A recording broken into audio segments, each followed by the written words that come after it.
Hello.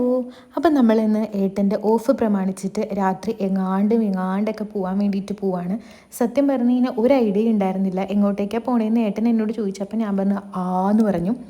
അപ്പം നമ്മളിങ്ങനെ ചുമ്മാ എന്തായാലും ഒരു നൈറ്റ് ഡ്രൈവ് ആവുമല്ലോ, അപ്പം പോണ വഴിക്ക് എവിടെയെങ്കിലും ഭക്ഷണം കഴിക്കുന്ന സംഭവങ്ങൾ കണ്ടു കഴിഞ്ഞ് കഴിഞ്ഞാൽ അവിടെ കയറി കഴിക്കാമെന്ന് പറഞ്ഞു. അങ്ങനെ നമ്മൾ ചുറ്റി കാലടി വഴി ചുറ്റി നമ്മൾ നായത്തോടെത്തി. സത്യം പറഞ്ഞു കഴിഞ്ഞാൽ നമുക്ക് ഭയങ്കര എളുപ്പത്തിൽ എയർപോർട്ടിൻ്റെ സൈഡിൽ കൂടെ പോകാൻ വേണ്ടിയിട്ട് പറ്റുമായിരുന്നു.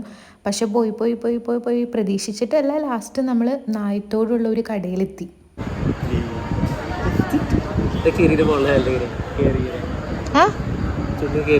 പടമൊക്കെ രസമുണ്ട്. പഞ്ചാബിക്കാരൻ്റെ ബാക്കിൽ അത് കണ്ട പഞ്ചാബി ചേട്ടനൊക്കെ ഇരിക്കണത്.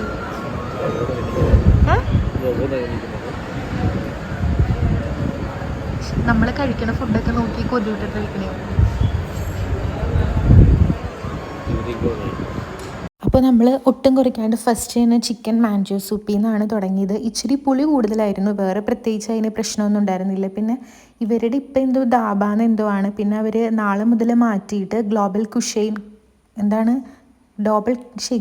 കുസീൻ എന്തോ ആക്കാൻ വേണ്ടിയിട്ട് പോവാണെന്നൊക്കെ പറഞ്ഞു.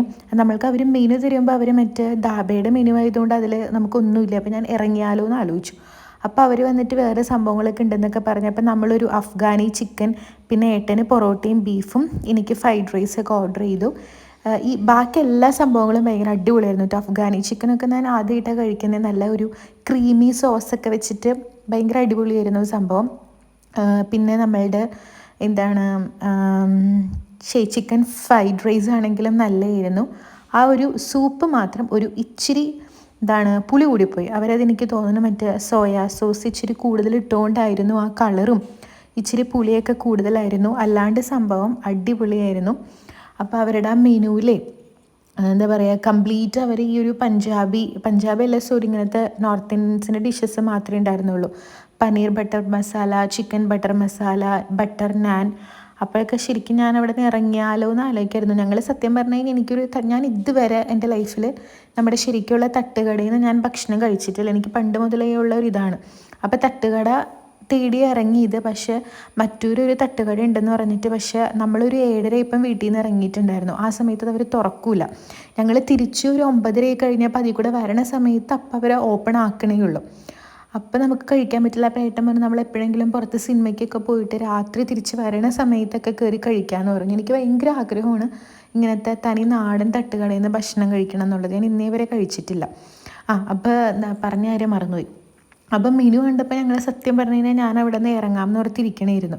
അങ്ങനെ പറഞ്ഞുകൊണ്ടിരിക്കുന്ന സമയത്താണ് അവിടുത്തെ ഒരു ചെറുക്കൻ വന്നിട്ട് പറഞ്ഞത്, നമുക്ക് ഈ വക സംഭവങ്ങളൊക്കെ ഉണ്ട്, നാളെ മുതൽ നമ്മൾ ഇതിൻ്റെ പേര് മാറ്റാണ്, ഗ്ലോബൽ ക്യുസീൻ ആക്കാണ്. ക്യുസീൻ തന്നെയല്ല അതിനെ പ്രൊനൗൺസ് ചെയ്യണേ, അങ്ങനെ എന്തോ ആണ്. അപ്പോൾ അപ്പോൾ അവരിങ്ങനെയൊക്കെ ഉണ്ടെന്നൊക്കെ പറഞ്ഞു. നാളെ മുതൽ നമ്മളുടെ കേരള ഫുഡ്സും എല്ലാ സംഭവങ്ങളൊക്കെ ഉണ്ടെന്നൊക്കെ പറഞ്ഞു. പിന്നെ ഫുഡൊക്കെ നല്ല അടിപൊളിയായിരുന്നു കേട്ടോ, നല്ല രസമുണ്ടായിരുന്നു സംഭവമൊക്കെ. പിന്നെ അവരുടെ ആംബിയൻസ് ആണെങ്കിലും ഉണ്ട്. പിന്നെ ആ ചെടികളൊക്കെ ഞാൻ നോക്കിക്കൊണ്ടിരിക്കുകയായിരുന്നു. സൈഡിൽ കുറേ ചെടിയുണ്ട്, പക്ഷെ അതൊന്നും നോക്കാണ്ടൊക്കെ കരിഞ്ഞുണങ്ങി പോയിട്ടുണ്ട്. പിന്നെ ഞാൻ ഫ്രൈഡ് റൈസിന് സെപ്പറേറ്റ് കറിയൊന്നും ഞാൻ പറഞ്ഞില്ല. ഏട്ടൻ്റെ കറി തന്നെ വെച്ച് അഡ്ജസ്റ്റ് ചെയ്യാമെന്ന് വിചാരിച്ചിട്ട് നമ്മളങ്ങനെ അതൊക്കെ കൂട്ടി കഴിച്ചു. പിന്നെ ഫ്രൈഡ് റൈസ് ഞാൻ മൊത്തം ഫിനിഷ് ആക്കിയില്ല, കുറച്ച് ബാക്കി വന്നു. അപ്പോൾ ഇനി അവർക്ക് അവിടെ കൊടുത്തു കഴിഞ്ഞാൽ അവരത് വേസ്റ്റ് ആക്കുകയുള്ളൂ. അപ്പോൾ അതുകൊണ്ട് നമ്മൾ വീട്ടിലേക്ക് പാഴ്സൽ ചെയ്തു. പിറ്റേ ദിവസം തിന്നാൻ വേണ്ടിയിട്ടൊരു പ്രത്യേക താല്പര്യമായിരിക്കുമല്ലോ നമ്മൾക്ക്. അപ്പോൾ അങ്ങനെ നമ്മളത് പാഴ്സലൊക്കെ ചെയ്തു. പിന്നെ ഞങ്ങൾ പുറത്ത് ഇറങ്ങിയപ്പോഴത്തേക്കും സത്യം പറഞ്ഞു കഴിഞ്ഞാൽ നല്ല മഴയായിരുന്നു. അപ്പോൾ അതുകൊണ്ട് ഞാൻ ഫോൺ വണ്ടിയുടെ ഉള്ളിലിട്ടിട്ടാണ് വന്നത്. പിന്നെ അത് കഴിഞ്ഞിട്ട് എനിക്കൊന്നും വീഡിയോ എടുക്കാൻ വേണ്ടിയിട്ട് പറ്റിയില്ല. പിന്നെ സ്ഥിരം ഗ്ലാസ് കണ്ടാലുള്ള പ്രകടനങ്ങൾ നടത്തിക്കൊണ്ടിരിക്കുകയാണ്. അപ്പോൾ പിന്നെ ഞാൻ വീഡിയോ എടുക്കുന്നത് വീട്ടിലെത്തിയപ്പോഴാണ് കേട്ടോ. രാത്രി നമ്മളൊരു 9:30-9:45 വീടെത്തി കിടന്ന് ഉറങ്ങി. പിന്നെ പിറ്റേ ദിവസം രാവിലത്തെയും കൂടെ ഞാൻ കാണിച്ചു, കാരണം മറ്റേ വലിയ സംഭവങ്ങളൊന്നുമില്ലല്ലോ. അപ്പം നമ്മൾക്ക് ഇന്ന് രാവിലത്തേക്ക് പുട്ടും കടലക്കറിയൊക്കെ ആയിരുന്നു. പുട്ട് ഓൾറെഡി പപ്പ നനച്ച് വെച്ചിട്ടുണ്ടായിരുന്നു, കടല വേവിച്ച് വെച്ചിട്ടുണ്ടായിരുന്നു. അപ്പോൾ എൻ്റെ സ്ഥിരം സ്റ്റൈലിൽ കടല പോലെയല്ല ഞാൻ വെക്കുന്നത്. ഞാൻ കടല വേവിക്കുമ്പം എപ്പോഴും ഞാൻ സവാള, നമ്മളുടെ ഇഞ്ചി വെളുത്തുള്ളി സംഭവങ്ങളൊക്കെ ഞാൻ എടുത്ത് വെച്ചിട്ട് അതിൻ്റെ ഒരു പകുതി ഭാഗം ഞാൻ കടല വേവിക്കുന്നതിൻ്റെ കൂട്ടത്തിലും കൂടെ ഇട്ടിട്ടാണ് ഞാൻ ചെയ്യുക. അങ്ങനെ ചെയ്യുമ്പം ഭയങ്കര ടേസ്റ്റാണ്. പിന്നെ ഞാൻ ഇങ്ങനെ വിചാരിച്ചത്, പപ്പ കഴിഞ്ഞ ദിവസം നാടൻ കോഴീനെ കൊന്നിരുന്നുവല്ലോ. അപ്പോൾ അതിന് വേണ്ടിയിട്ട് നമ്മളുടെ തേങ്ങാപ്പാൽ പിഴിഞ്ഞതിൻ്റെ ബാക്കി കുറച്ചിരിക്കണ്ടായിരുന്നു.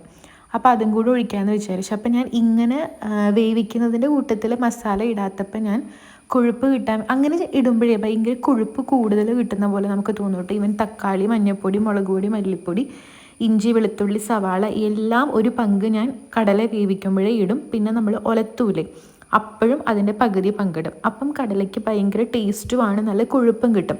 അപ്പം ഞാൻ ആദ്യം വിചാരിച്ചത് പപ്പ ഓൾറെഡി വേവിച്ച് വെച്ചത് കൊണ്ട് ഇച്ചിരി കടല വേവിച്ചത് ഫ്രിഡ്ജല്ല മിക്സിയുടെ ജാറിൽ ഇട്ടിട്ട് ഒന്ന് അടിക്കാം എന്നാണ്. അപ്പോഴാണ് ഈ തേങ്ങാപ്പാലിൻ്റെ കാര്യം ഓർത്തത്.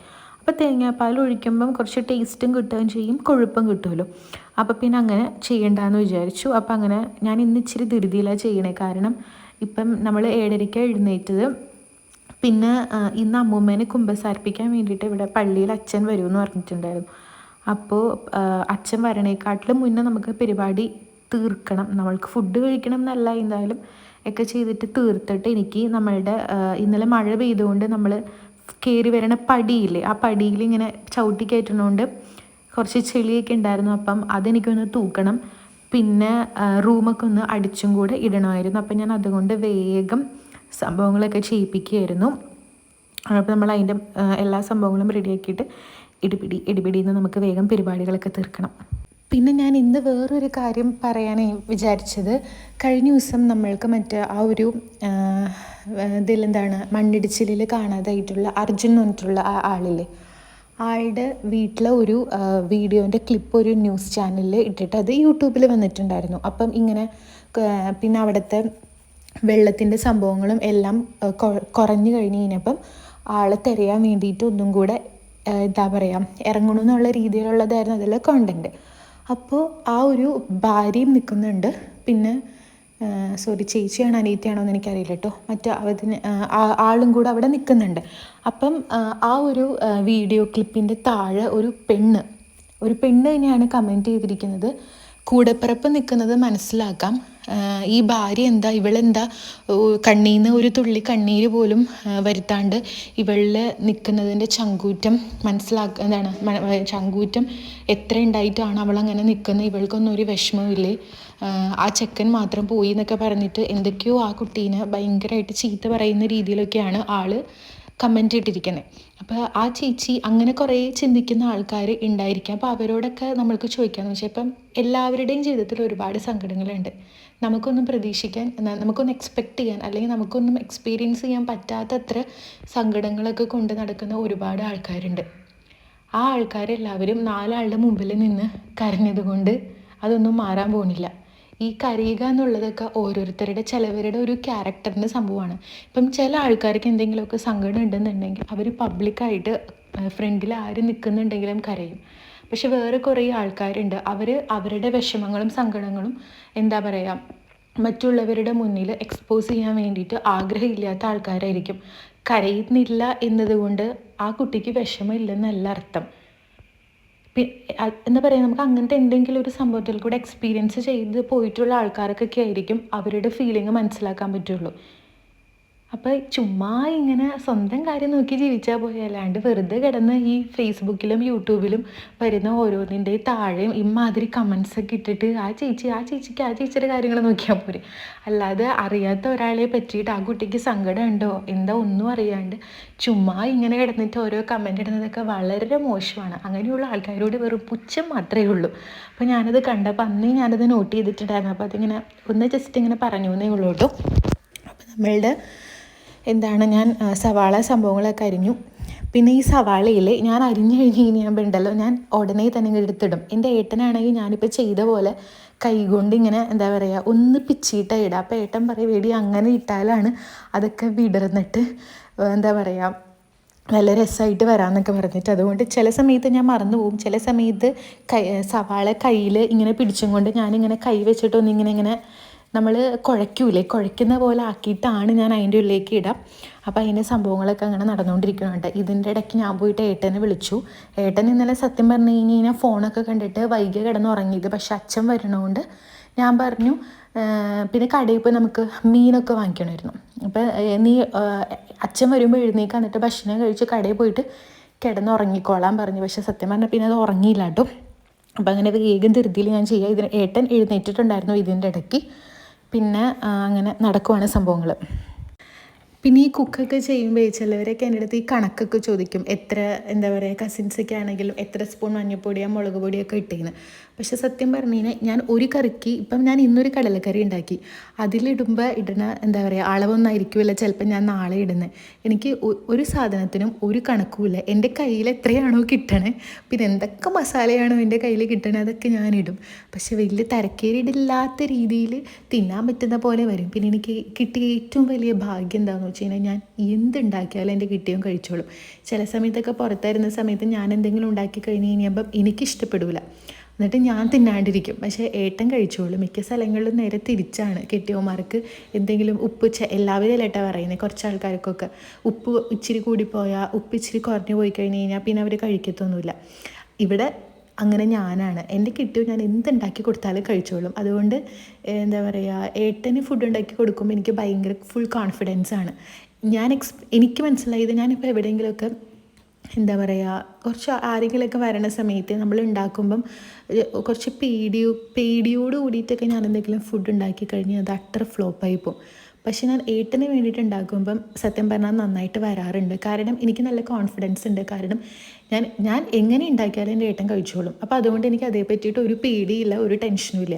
അപ്പോൾ അതുകൊണ്ട് ഏട്ടന് വേണ്ടിയിട്ട് ഞാൻ ഉണ്ടാക്കുമ്പം എനിക്ക് ഫുഡൊക്കെ നന്നായിട്ട് വരാറുണ്ട്. ഞാൻ ആരെങ്കിലും വരണ സമയത്തൊക്കെ ഉണ്ടാക്കുമ്പോൾ ഉപ്പ് കൂടി കഴിഞ്ഞാൽ പ്രശ്നമാവോ, മുളക് കൂടിപ്പോയാൽ പ്രശ്നമാവോ, അങ്ങനെയൊക്കെ ചിന്തിച്ചിട്ട് ഞാൻ ഉണ്ടാക്കുന്ന സമയത്ത് സത്യം പറയാലോ അട്ടർ ഫ്ലോപ്പായിട്ട് സംഭവം വരാറുള്ളത്. അപ്പോൾ നമ്മളുടെ കടലക്കറിയൊക്കെ ആയിട്ടുണ്ടായിരുന്നു. പിന്നെ നമ്മൾ കഴിഞ്ഞ ദിവസം ഉണ്ടാക്കിയതിൻ്റെ പുട്ടിൻ്റെ ഇച്ചിരി ബാക്കി നമ്മുടെ കുറ്റിയിലുള്ളത് ഫ്രിഡ്ജിലെടുത്ത് വെച്ചിട്ടുണ്ടായിരുന്നു. അപ്പോൾ ഫസ്റ്റ് അതങ്ങ് ചൂടാക്കി മാറ്റി, എന്നിട്ട് നമ്മൾ എന്താ പറയുക ഫുഡൊക്കെ കഴിക്കാൻ പോകുമ്പോൾ തേങ്ങാപ്പാലൊക്കെ ഇട്ടുകൊണ്ട് ഇച്ചിരി ടേസ്റ്റൊക്കെ ഉണ്ടായിരുന്നു സംഭവം. ഇതാ കുപ്പിയിൽ ഞാൻ പിടിച്ചിരിക്കുന്ന മറ്റേ സംഭവമായിട്ട് ഞാനിന്ന് പ്രാണീനെ കൊല്ലാൻ വേണ്ടിയിട്ട് ഞാനൊരു ലിക്വിഡ് ഉണ്ടാക്കിയിട്ടുണ്ടായിരുന്നില്ലേ. അപ്പോൾ ഫുഡൊക്കെ കഴിച്ചു. അതിനിടയ്ക്ക് അച്ഛൻ വന്ന് പോയി. അതൊന്നും ഞാൻ കാണിച്ചില്ല കേട്ടോ അതിൻ്റെ തിരക്കിൽ. അത് കഴിഞ്ഞപ്പോൾ നമ്മൾ പുറത്തോട്ട് ഇറങ്ങിയിട്ട് ഇതേ പാർപ്പുറത്തുള്ള മീൻ കടയിൽ വന്നേക്കുക. ആ നീല കളർ മീൻ കണ്ടോ, എന്താണ് അതിൻ്റെ പേര് ആ ചേട്ടനോട് ചോദിച്ചു കഴിഞ്ഞപ്പോൾ പറഞ്ഞത് തത്തമ്മ എന്നുള്ള മീനൊക്കെ ഞാൻ ആദ്യമായിട്ടൊക്കെ കേൾക്കണേ. അപ്പോൾ ഏട്ടൻ പറഞ്ഞു കളറ് കണ്ടിട്ടായിരിക്കും. അപ്പോൾ ഞാൻ പറഞ്ഞു കഴിഞ്ഞു തത്തമ്മയുടെ കളറ് പച്ചയല്ലേ, നീലയല്ലല്ലോ. അപ്പോൾ അങ്ങനെ നമ്മൾ അവിടെ നിന്ന് ഒരു 1/2 കിലോ അയില വറക്കാൻ വേണ്ടിയിട്ടൊക്കെ മേടിച്ചു. എനിക്ക് ആ മീൻ ഭയങ്കര ഇഷ്ടമായിട്ടാണ്. ആ മീനെ കണ്ടിട്ടാണ് ഞാൻ സത്യം പറഞ്ഞു കഴിഞ്ഞാൽ വീഡിയോ എടുത്തത്. അപ്പോൾ അത് കഴിഞ്ഞ് കഴിഞ്ഞപ്പോൾ നമ്മൾക്ക് സാമ്പാർ ഉണ്ടാക്കുന്നത്. അപ്പോൾ അതിന് കുറച്ച് തക്കാളി പിന്നെ പച്ചമുളക് അങ്ങനെ കുറച്ച് അല്ലറ ചില്ലറ സാധനങ്ങളൊക്കെ മേടിക്കാനുണ്ടായിരുന്നു. പിന്നെ അതൊക്കെ മേടിച്ചു നമ്മൾ. ഇതും നമ്മളുടെ അവിടെ പാർപ്പുറത്തിനടുത്തുള്ളൊരു കട. നമ്മൾ മിക്കപ്പോഴും നമ്മൾ ഇവിടെ നിന്ന് തന്നെയാണ് സംഭവങ്ങൾ മേടിക്കാറുള്ളത്. പിന്നെ അത് കഴിഞ്ഞപ്പോൾ നമ്മൾക്ക് പഞ്ചസാരയൊക്കെ മേടിച്ചു. ഇന്ന് രാവിലെ നമുക്ക് കാപ്പി കിട്ടിയില്ല. കാരണം ഇന്നലെ എന്താ പറയുക വൈകുന്നേരം പോകുമ്പം പഞ്ചസാരയൊക്കെ മേടിക്കാമെന്ന് പറഞ്ഞിട്ട് രാത്രി ചെയ്തുകൊണ്ട് മേടിച്ചില്ല. എന്നിട്ട് ഇന്ന് രാവിലെ കാപ്പി കുടിക്കാത്തതുകൊണ്ട് എൻ്റെ പൊന്നേ പഞ്ചസാര ഇല്ലാത്തതുകൊണ്ട് അപ്പോൾ അതൊക്കെ മേടിച്ചിട്ട് വന്നു. പിന്നെ ഞാൻ വന്ന ഉടനെ തന്നെ ഞാൻ സാമ്പാറിനുള്ള സംഭവങ്ങളൊക്കെ അരിഞ്ഞ് വെക്കാൻ വേണ്ടിയിട്ട് തുടങ്ങി. വലിയ കഷ്ണങ്ങളൊന്നുമില്ല. നമ്മൾ അന്ന് അവിയലുണ്ടാക്കുന്ന സമയത്ത് ഞാൻ കുറച്ച് എക്സ്ട്രാ കൂടെ സംഭവങ്ങൾ മേടിക്കാൻ പറഞ്ഞിട്ടുണ്ടായിരുന്നു ഏട്ടനോട്. അപ്പോൾ കായ, ഉരുളക്കിഴങ്ങ്, വെണ്ടയ്ക്ക, മുരിങ്ങയ്ക്ക, പിന്നെന്തായിരുന്നു ക്യാരറ്റ്, പിന്നെ വെള്ളരിക്ക പിന്നെ അത്രയൊക്കെ ഉണ്ടായിരുന്നുള്ളൂ കേട്ടോ. ഒരു 1-2 നേരത്തേക്കുള്ള സംഭവങ്ങളൊക്കെ ആയിരുന്നു. പിന്നെ ഞാൻ ഈ വെണ്ടയ്ക്ക അരിഞ്ഞപ്പോൾ ഞാനിങ്ങനെ ആലോചിക്കണമായിരുന്നു, ഞാൻ പുറത്തായിരുന്ന സമയത്ത് നമുക്കിട്ട് ഫ്ലാറ്റിൻ്റെ അടുത്ത് തന്നെയായിട്ട് ഒരു സൂപ്പർ മാർക്കറ്റ് ഉണ്ടായിരുന്നു. അപ്പം ഞാൻ സ്ഥിരം ജോലി കഴിഞ്ഞ് വരുമ്പം അവിടെ നിന്ന് സാധനങ്ങൾ മേടിക്കാം. അപ്പോൾ ഒരു ദിവസം ഞാനിങ്ങനെ വെണ്ടയ്ക്ക പറക്കിക്കൊണ്ട് പ്ലാസ്റ്റിക് കവറിലേക്ക് ഇട്ടുകൊണ്ടിരിക്കുകയാണ്. അപ്പോൾ ഈ തൊട്ടടുത്തൊരു പെണ്ണ്, അവർ ഫിലിപ്പിനോ ഒരു ആൻറ്റി വന്നിട്ട് എൻ്റെ അടുത്ത് ഇങ്ങനെ പറഞ്ഞിട്ട്, ഇങ്ങനെയല്ല ഗേൾ ഇങ്ങനെയല്ല ഇതൊക്കെ വെണ്ടയ്ക്ക എടുക്കണ്ടേന്ന് പറഞ്ഞിട്ട് എൻ്റെ പ്ലാസ്റ്റിക് കവറിലെ വെണ്ടയ്ക്കൊക്കെ ആ പെണ്ണ് നേരെ അതിനുള്ളിലേക്ക് തട്ടിയിട്ട് പുള്ളിക്കാരി ഇങ്ങനെ എനിക്കെടുത്ത് കാണിച്ചു തരായിരുന്നു. ഒരു വെണ്ടയ്ക്ക എടുത്തിട്ട് അതിൻ്റെ ഞെട്ടിൻ്റെ ഭാഗം ഒടിച്ചു നോക്കുക, അത് ഒടിയുന്നുണ്ടെങ്കിൽ നല്ല വെണ്ടയ്ക്കയാണ്, ഒടിയുന്നില്ല എങ്കിൽ ചീത്ത വെണ്ടയ്ക്കയാണെന്ന് പറഞ്ഞിട്ട്. എന്നിട്ട് എനിക്ക് ആ പ്ലാസ്റ്റിക് കവറിൽ എനിക്ക് ആ ഫിലിപ്പിനോ ചേച്ചിയാണ് അന്ന് എനിക്ക് എടുത്തു തന്നത്. നമ്മളങ്ങനെ ആരെങ്കിലുമൊക്കെ പോയി ഹെൽപ്പ് ചെയ്യും. ഞാൻ ആലോചിക്കണമായിരുന്നു, ഞാനായിരുന്നെങ്കിൽ അങ്ങനെയൊന്നും ചെയ്യുന്നില്ല. ഇപ്പോൾ ഒരാൾ എന്താ പറയുക കടയിൽ പോയിട്ട് ചീത്ത വെജിറ്റബിൾസ് എടുക്കണം, ഞാനൊരിക്കലും പോയി മോളെ അത് എടുക്കരുത്, അത് ചീത്തയാണ്, നല്ലത് നോക്കി എടുക്കുന്നതെന്ന് ഞാൻ എൻ്റെ ക്യാരക്ടർ വെച്ചിട്ട് പറയില്ല. അപ്പോൾ എനിക്ക് ആ ചേച്ചിനെ കണ്ടപ്പോൾ ഭയങ്കര സന്തോഷമായി. കാരണം എനിക്കറിയില്ലായിരുന്നു വെണ്ടയ്ക്ക് നല്ലത് നോക്കി എടുക്കാൻ വേണ്ടിയിട്ട്. അപ്പോൾ ആ ഫിലിപ്പിനോ ചേച്ചിയാണ് എനിക്ക് വെണ്ടയ്ക്ക് നല്ല വെണ്ടയ്ക്ക് നോക്കി എടുക്കാൻ വേണ്ടിയിട്ട് പഠിപ്പിച്ചു തന്നത്. അതിന് ഈ ഒരു നിമിഷത്തിൽ ഞാൻ ആ ചേച്ചീനെ ഓർക്കുന്നു. അപ്പോൾ അത് കഴിഞ്ഞപ്പോഴത്തേക്കും ഞാൻ മറ്റ് സംഭവങ്ങളൊക്കെ പരിപ്പ് വേവിക്കാൻ ഇട്ടിട്ടുണ്ടായിരുന്നു, മറ്റ് വെജിറ്റബിൾസൊക്കെ വേവിച്ചു. പിന്നെ ഞാൻ ഇപ്പം വേറൊരു വീഡിയോ കണ്ടിട്ട് ഇങ്ങനെയാണ് ചെയ്യുന്നത്. നമ്മളുടെ തക്കാളിയും വെണ്ടയ്ക്കയും കൂടെ ഇച്ചിരി വെളിച്ചെണ്ണ ഇട്ടിട്ട് ഒന്ന് മൂപ്പിക്കും. അതിൻ്റെ ഉള്ളിലേക്ക് ഞാൻ നമ്മുടെ മസാലയൊക്കെ ഇട്ടിട്ട് ചെയ്തിട്ടാണ് ചെയ്യുക. പിന്നെ ഞാൻ ഇന്ന് കടലക്കറി വെച്ചത് കുറച്ചങ്ങ് കൂടിപ്പോയി, പ്രതീക്ഷിച്ച പോലെ ഏട്ടൻ കഴിച്ചില്ല. അപ്പോൾ ഞാൻ ബാക്കിയുള്ളത് അത് ഒരു ദിവസത്തേക്കുള്ളതും കൂടെ ഉണ്ട്. അപ്പോൾ അത് ഞാൻ ഫ്രിഡ്ജിലേക്ക് എടുത്ത് വെച്ച് കഴിഞ്ഞാൽ ഇപ്പം നമുക്കിപ്പം നാളെ അല്ലെങ്കിൽ മറ്റന്നാൾ എങ്ങാനും നമ്മൾ പുട്ടുണ്ടാക്കി കഴിഞ്ഞ് കഴിഞ്ഞാൽ നമുക്ക് ആക്കാമല്ലോ. അപ്പോൾ ഞാനത് ഫ്രിഡ്ജിൻ്റെ ഉള്ളിലേക്ക് കയറ്റി വെച്ചു. അങ്ങനെ നമ്മളുടെ സംഭവങ്ങളൊക്കെ കഴിഞ്ഞു കേട്ടോ. അപ്പോൾ അത് കഴിഞ്ഞപ്പോൾ നമുക്ക് കുറച്ച് പാത്രങ്ങളും സംഭവങ്ങളൊക്കെ കഴുകാൻ വേണ്ടിയിട്ടുണ്ടായിരുന്നു. അപ്പോൾ അതൊക്കെ കൂടെ ഞാൻ കഴുകി വെച്ചു. ഞാൻ ധൃതിയിൽ കഴുകണത് എനിക്കൊരു റീലെടുക്കാൻ വേണ്ടിയിട്ടുണ്ടായിരുന്നു. ഇതും കൂടെ കഴിഞ്ഞ് കഴിഞ്ഞാൽ പിന്നെയൊന്നുമില്ല. സൈഡിൽ പപ്പ മീൻ നന്നാക്കുക എന്നുള്ളതൊക്കെ പപ്പയുടെ പണിയാണ്. പിന്നെ ഞാൻ മസാല പുരട്ടി വെക്കാറുണ്ട്. പിന്നെ ഇന്ന് പപ്പയ്ക്ക് വേറെ പണിയൊന്നും ഇല്ലാതിരുന്നതുകൊണ്ട് പപ്പ തന്നെ മസാലയൊക്കെ പുരട്ടി വെച്ചു. അപ്പം മീൻ നന്നാക്കൽ ഞാൻ നന്നാക്കും കേട്ടോ. എനിക്കിപ്പോൾ ആരും ഇല്ല നന്നാക്കേണ്ട സിറ്റുവേഷൻ ആണെന്നുണ്ടെങ്കിൽ ഞാൻ മീൻ നന്നാക്കും. അല്ലാത്തപ്പം മിക്കപ്പോഴും ഈ ഇറച്ചി മീൻ മുതലായ സംഭവങ്ങളൊക്കെ മുറിക്കലും നന്നാക്കലും കഴുകലും വെക്കലൊക്കെ മിക്കതും പപ്പയുടെ പണി തന്നെയാണ്.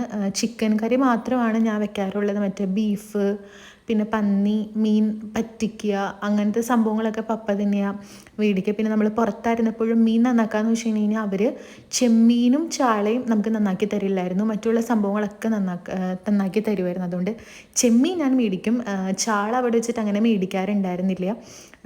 ആ സൂപ്പർ മാർക്കറ്റിൽ അവർ ചെമ്മീനും ചാളയും മാത്രം അവർ നന്നാക്കി തരുമല്ലോ. എനിക്ക് തോന്നുന്നു ചാള നന്നാക്കി തരാത്തത് എന്താ പറയുക, ഭയങ്കര സ്മെല്ലൊക്കെ ആയിരിക്കുമല്ലോ. സൂപ്പർ മാർക്കറ്റ് എന്ന് പറയുക എല്ലാം ഇൻക്ലൂഡഡ് ആയിട്ട് അങ്ങനത്തെ ഒരു സെറ്റപ്പ് അല്ല, അതുകൊണ്ടായിരിക്കാം അവർ തരാത്തത്. അതുകൊണ്ട് ചെമ്മീൻ എനിക്ക് തോന്നുന്നു ഞാൻ 3 വർഷത്തിൽ അവിടെ നിന്നപ്പോൾ ഒരു തവണയോ മറ്റോ മാത്രമാണ് കപ്പേൻ്റെ കൂടെ കഴിക്കാൻ വേണ്ടിയിട്ട് ഒരു തവണ എന്തോ മാത്രമേ നമ്മളവിടെ ചാള മേടിച്ചിട്ടുണ്ടായിരുന്നുള്ളൂ. പക്ഷേ എല്ലാ ആഴ്ചയിലും ഞാൻ ചെമ്മീൻ മേടിക്കും. എന്തോ ചെമ്മീൻ എനിക്ക് ഭയങ്കര ഇഷ്ടമാണ്. നമ്മൾ നാട്ടിൽ വെച്ചിട്ട് ഞങ്ങൾ അങ്ങനെ ചെമ്മീൻ മേടിക്കാറില്ല. പക്ഷെ നമ്മൾ അവിടെ ദുബായിലായിരുന്ന സമയത്ത് എല്ലാ ആഴ്ചയിലും ശനിയാഴ്ച രാത്രി ചെമ്മീനായിരിക്കും, ഞായറാഴ്ച ആയിരിക്കും മറ്റേ മീറ്റ് എന്തെങ്കിലും സംഭവങ്ങളൊക്കെ മേടിക്കാം. അപ്പോൾ അങ്ങനെ നമ്മൾ അവിടുത്തെ നമ്മളുടെ പരിപാടീസൊക്കെ കഴിഞ്ഞു കേട്ടോ. അപ്പോൾ പിന്നെ എന്താ പറയുക, നമ്മളുടെ തക്കാളി സംഭവങ്ങളൊക്കെ ആയിട്ടുണ്ടായിരുന്നു. ഞാൻ അതിൻ്റെ ഉള്ളിലേക്ക് മസാലയൊക്കെ ഇട്ടു. നമ്മുടെ മഞ്ഞൾപ്പൊടി, മുളക് പൊടി, മല്ലിപ്പൊടി, ഇതും എനിക്ക് കണക്കൊന്നുമില്ല, കൈ കിട്ടേണ്ടതൊക്കെ ഇടും. പിന്നെ ഈ തവണ നമ്മളിപ്പം മറ്റേ കായത്തിൻ്റെ പൊടിയായിരുന്നു. ശരിക്കും കായത്തിൻ്റെ കട്ടയാണ് നല്ലത്, പക്ഷേ എൻ്റെ പൊന്നെ UCPയുടെ കട്ടിയാണ് ഇവിടെ മേടിക്കാറ്. പക്ഷേ ആ സാധനം എന്താ പറയുക, ഇവിടെ കോഴി കൂവിക്കൊണ്ടിരിക്കുകയാണ്, സോറി കേട്ടോ. അപ്പോൾ അതിങ്ങനെ മുറിച്ചെടുക്കാൻ വേണ്ടിയിട്ട് എനിക്ക് ഭയങ്കര കഷ്ടപ്പാടാണ്. ഞാൻ എൻ്റെ സകലമാന എഫേർട്ട് എടുത്തിട്ടാണ് ആ സാധനം മുറിക്കാറ്. അപ്പോൾ അതുകൊണ്ട് ഈ തവണ ഞാൻ പൊടി മേടിച്ചു. പൊടി പക്ഷേ കുറേ ഇട്ടാലാണ് കേട്ടോ നമുക്ക് അതിനൊരു ടേസ്റ്റ് കിട്ടാൻ. അപ്പോൾ അതൊക്കെ അതിനുള്ളിലേക്ക് ഇട്ടിട്ട് പിന്നെ നമ്മൾ ജസ്റ്റ് കാച്ചി ഒഴിച്ചു. ഇന്ന് ഞാൻ മറ്റേ ആ ഒരു പൊടിയിട്ട പാത്രത്തിൽ തന്നെയാണ് ഞാൻ പിന്നെയും കാച്ചി ഒഴിക്കാൻ പോയതുകൊണ്ട് ഇട്ടപ്പോഴത്തേക്കും ബ്ലു ബ്ലു ബ്ലൂ എന്ന് പറഞ്ഞിട്ടിരുന്ന പൊട്ടായിരുന്നു. അപ്പോൾ 1 മൈൽ അകലെ മാറി നിന്നിട്ടാണ് ഞാൻ സംഭവങ്ങളൊക്കെ ചെയ്യണേ. അപ്പം അങ്ങനെ ഇതെല്ലാം കഴിഞ്ഞു. പിന്നെ പരിപാടിയൊന്നുമില്ല, മീനൊക്കെ അവിടെ ഇരിക്കണ്ടായിരുന്നു. ഇനിയിപ്പം ഇതിപ്പം എനിക്ക് തോന്നുന്നു ഒരു 10:45 ആയിട്ടുണ്ടായിരുന്നുള്ളൂ എന്ന് പറഞ്ഞപ്പോഴത്തേക്കും എൻ്റെ കറീൻ്റെ പരിപാടിയൊക്കെ കഴിഞ്ഞിട്ടുണ്ടായിരുന്നു. ഇനിയിപ്പം നമുക്ക് ചോറ് ഫ്രിഡ്ജിൽ ഇരിക്കുന്നുണ്ട്, അപ്പോൾ അതൊന്ന് തിളപ്പിക്കണം. പിന്നെ ഇന്ന് സാമ്പാറുണ്ടാക്കിയപ്പോൾ മൊത്തം പൊട്ടിത്തെറിച്ചുകൊണ്ട് നമ്മുടെ ഗ്യാസൊക്കെ അത്യാവശ്യം അലമ്പായിട്ട് കിടക്കണ്ടായിരുന്നു. അപ്പോൾ ഞാൻ ഉടനെ തന്നെ അതും കൂടെ ക്ലീൻ ചെയ്തു. അല്ലെങ്കിൽ ഞാൻ ഇട്ടിട്ട് പോയി ഞാൻ എപ്പോഴും പറയുന്ന പോലെ തന്നെ എനിക്ക് മടിയാവും. അപ്പോൾ പക്ഷേ ഇത് ഞാൻ വലിയ കാര്യമായിട്ട് ക്ലീൻ ചെയ്തില്ല, അതിൻ്റെ സൈഡിലൊക്കെ എന്തോ കറുത്തിരിക്കേണ്ടായിരുന്നു. അപ്പോൾ അതിപ്പോൾ ഇനി പോകണമെങ്കിൽ ഞാൻ തുണി വെച്ച് തുടച്ചിട്ട് പോകുന്നുണ്ടായിരുന്നില്ല. അപ്പോൾ എൻ്റെ സ്ഥിരം ബേക്കിംഗ് സോഡ വെച്ചിട്ട് ചെയ്യണം. പക്ഷേ എനിക്കിപ്പോൾ മടി ചെയ്തുകൊണ്ട് അതിന് പിന്നെ ചെയ്യാമെന്ന് പറഞ്ഞിട്ട് ഞാൻ തുണി വെച്ച് മാത്രം ജസ്റ്റ് ഒന്ന് ക്ലീൻ ചെയ്ത് ഇട്ടു. പിന്നെ ഒരു 12 മണിയൊക്കെ ആയപ്പോഴത്തേക്കും പപ്പ പള്ളിയിൽ പോയി എന്താ ആവശ്യത്തിന്. അപ്പം അതിന് പോണതിന് മുന്നേ ചോറ് പുറത്തെടുത്ത് വെച്ചിട്ടാണ് പോയിട്ടുണ്ടായിരുന്നു. അപ്പം ഞാനത് എന്താ പറയുക തിളപ്പിക്കാൻ വേണ്ടിയിട്ട് വെച്ചു. പിന്നെ നമുക്ക് മീൻ വറക്കുമ്പം അടി പിടിക്കാതിരിക്കാൻ വേണ്ടിയിട്ട് നമ്മളുടെ വേപ്പില ഇട്ടാൽ നല്ലതാണെന്ന് ആണല്ലോ പറയുക. അതങ്ങനെ തന്നെയാണ് കേട്ടോ. ഞാൻ എക്സ്പീരിയൻസ് ചെയ്ത് നോക്കിയിട്ട് എനിക്ക് കൊള്ളായിരുന്നു. അപ്പം നമ്മളങ്ങനെ വേപ്പില പറിക്കാൻ വേണ്ടിയിട്ട് പോണേയായിരുന്നു. ഈ തൊട്ടടുത്ത് വേപ്പില ഉണ്ടായാലും സത്യം പറഞ്ഞു കഴിഞ്ഞാൽ ഈ പുറത്ത് പോയി പറിക്കാനുള്ള മടി കാരണം മിക്ക കറികളിലും ഞാൻ ഒഴിവാക്കുന്ന ഒരു സാധനമാണ് ഇത്. വെറും അഹങ്കാരം, തൊട്ട് മുറ്റത്ത് വേപ്പിലുണ്ട് എന്നിട്ട് കറിയിൽ ഇടൂല. അപ്പോൾ അതൊക്കെ കൂടെ വെച്ചിട്ട് ഞാൻ മീൻ കൂടെ വറക്കാൻ വേണ്ടിയിട്ട് പോയി. ഇവിടെ എണ്ണീറ്റൊക്കെയായിട്ട് ഒരു മീനൊക്കെയാണ് നമ്മൾ ഇരിക്കുക. പക്ഷേ ഏട്ടൻ്റെ വീട്ടിൽ അങ്ങനെയൊന്നുമില്ല. ചിലപ്പോൾ മീനൊക്കെ വറുത്ത് വെച്ചിട്ട് ഒരു ദിവസം കൊണ്ടൊക്കെ തീർക്കും. പക്ഷെ അങ്ങനെ നമ്മൾ എപ്പോഴും ഒറ്റയടിക്ക് കുറേ വറപൊരി സംഭവങ്ങൾ കഴിക്കുന്നതൊക്കെ നമ്മുടെ ശരീരത്തിന് കേടല്ല. അതുകൊണ്ട് ഇവിടെ പണ്ട് മുതലേ നമുക്ക് ഒരു മീനൊക്കെ നമ്മളങ്ങനെ ഇതാക്കിയിട്ടേ കഴിക്കുകയുള്ളൂ. ഓൾറെഡി ഫ്രൈ ആകുമ്പോൾ നമ്മുടെ ശരീരത്തിന് നല്ലതല്ല. അപ്പം ഒരുപാട് നമ്മളങ്ങനെ കഴിക്കുമ്പം പൊട്ടയാണല്ലോ. അത് മാത്രമൊന്നുമല്ല, നമ്മൾ 1/2 കിലോ അല്ലെങ്കിൽ 1 കിലോ മീൻ മേടിച്ചിട്ട് ഒറ്റ ദിവസം കൊണ്ടൊക്കെ തീർക്കാമെന്ന് വെച്ച് കഴിഞ്ഞാൽ അത്രയ്ക്ക് നമ്മൾ ടാറ്റയുടെയും അമ്പാനിയുടെയും കൊച്ചുമക്കളൊന്നുമല്ലല്ലോ. അപ്പോൾ അതുകൊണ്ട് ഒരു മീനാണ് നമ്മൾ ഒരു നേരത്തേക്ക് വറക്കുകയുള്ളൂ. ഇപ്പം അത്യാവശ്യം അയില ഇത് ഒരെണ്ണം പപ്പ കുറച്ച് 2-3 പീസാക്കിയിട്ടുണ്ടായിരുന്നു. ഒരു 3 എണ്ണം മുഴുവനെ വെച്ചിട്ടുണ്ടായിരുന്നു. അപ്പം ഞാൻ മുഴുവനായിട്ടുള്ള ഓരോന്നും എടുത്തു. ഇനി നാളെ മുതൽ പകുതി ഓരോന്നൊക്കെ നമ്മൾ ചെയ്യുള്ളൂ കേട്ടോ. ഒട്ടുമിക്ക മിഡിൽ ക്ലാസ് ഫാമിലിയിലും ഇങ്ങനെയൊക്കെ തന്നെയായിരിക്കും. കാരണം ഒരു കിലോ മീനൊക്കെ മേടിച്ചിട്ട് ഒറ്റ ദിവസം കൊണ്ട് തീർക്കാമെന്നൊക്കെ വെച്ച് കഴിഞ്ഞാൽ അത് ഇത്തിരി കൂടിപ്പോകില്ലേ. അപ്പം അങ്ങനെ നമ്മൾ മീനൊക്കെ വറുക്കാൻ വേണ്ടിയിട്ട് വെച്ചിട്ടുണ്ടായിരുന്നു. അപ്പോൾ എനിക്കിത് എക്സ്പീരിയൻസ് ചെയ്തിട്ടുണ്ട് കേട്ടോ. നമ്മൾ വേപ്പില ഞാൻ ഇട്ടും ഇടാണ്ടൊക്കെ നോക്കിയിട്ടുണ്ട്. എനിക്ക് വേപ്പില ഇട്ടിട്ട് വറക്കുമ്പോൾ എനിക്ക് അടി പിടിക്കാറില്ല. പക്ഷേ വേപ്പില ഇടാണ്ടിരിക്കുമ്പം എനിക്ക് അടി പിടിക്കുന്ന പോലെ ഫീൽ ചെയ്തിട്ടുണ്ട്. അതിന് ഞാൻ എന്താ പറയുക, മുരിയണേക്കാട്ടിലും മുന്നേ മറിച്ചിടുന്നത് കൊണ്ടാണോ എന്ന് എനിക്കറിയാൻ പാടില്ല. പക്ഷേ വേപ്പില ഇടുമ്പം എനിക്കെന്തോ അടി പിടിക്കാത്ത പോലെ എനിക്ക് ഫീൽ ചെയ്യാറുണ്ട്. അപ്പോൾ അവിടെ 2 സംഭവങ്ങൾ നടന്നുകൊണ്ടിരിക്കുവാണ്. അപ്പോൾ അതിൻ്റെ ഇടയ്ക്കാണ് നമുക്ക് എന്തായാലും സാമ്പാറുണ്ടല്ലോ. അപ്പം നാളെ നമ്മൾ ദോശയ്ക്ക് അങ്ങനെ ഇട്ട് കഴിഞ്ഞ് കഴിഞ്ഞാൽ പിന്നെ ദോശ മാത്രം ചുട്ടാൽ മതി, കറി ഇടണ്ടല്ലോ. ദോശയും സാമ്പാറും എന്തായാലും ഭയങ്കര കിടു കോമ്പിനേഷനാണല്ലോ. അപ്പം ഞാൻ അപ്പോഴാണ് ഓർത്തത്. അപ്പം നമ്മൾ ഉഴുന്നും അരിയും പിന്നെ നമ്മൾ കുറച്ച് ഉലുവയും കൂടെ നനച്ച് ഞാനൊന്ന് വെള്ളത്തിൽ കുതിർക്കാൻ വേണ്ടിയിട്ട് ഇട്ടു. പിന്നെ ഞാൻ ഇന്നലെ പറഞ്ഞില്ലേ, നമ്മൾ ഫ്രൈഡ് റൈസ് മൊത്തം കഴിച്ചിട്ടുണ്ടായിരുന്നില്ല, പാഴ്സൽ ചെയ്തുവെന്ന്. അപ്പോൾ അതൊരു ഇച്ചിരി ഉള്ളതും കൂടെ ജസ്റ്റ് ഒന്ന് അവൻ ചെയ്ത് നമ്മൾ എടുത്തു. സംഭവം നല്ല അടിപൊളിയായിരുന്നു കേട്ടോ, നല്ല ടേസ്റ്റ് ഉണ്ടായിരുന്നു. അപ്പം ഞങ്ങൾ സാമ്പാറും മീനൊക്കെ കൂടി ചോറൊക്കെ കഴിക്കണ്ടേ കേട്ടോ. അപ്പം അത്രയേ ഉള്ളൂ. ശരി, ടാറ്റാ.